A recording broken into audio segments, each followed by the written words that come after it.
Okay guys, tayo ay magluto. Mag-try tayo magluto ng beef stick. Beef stick. With Tagalog. Tagalog ka na. Well, say Tagalog, Bisaya na this. Kaya Bisaya man kayo. Nilagyan na natin ang beef. Sorry po. Beef po yan. Palalambutin magiging brown. Okay, okay? Gagawin natin magiging brown. And we come back.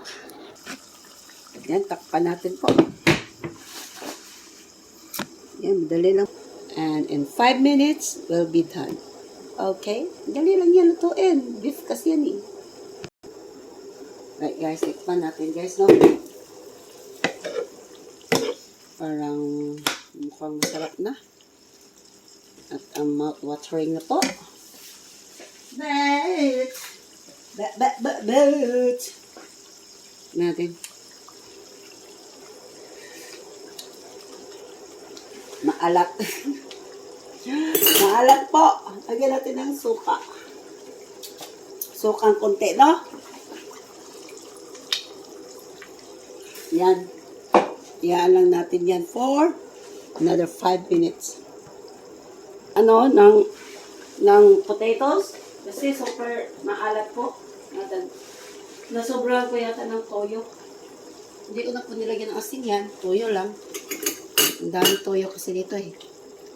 So, ganyan lang. Ganyan lang. Then, 5 minutes more, okay? After 5 minutes. Ang sarap-sarap na this. Oh, luto na yung niya. Kasi pag maalat kayo, lagyan nyo lang ng patatas. Kung may patatas kayo, no.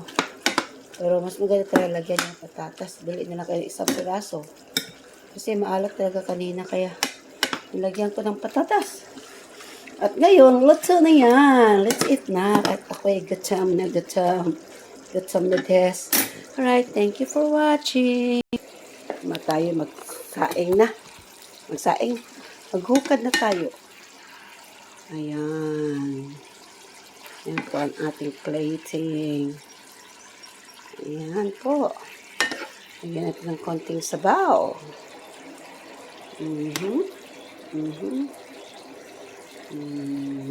Okay, that's it. Ciao! Yan po ang ating beef stick. Beef stick a la Tagalog. Whatever.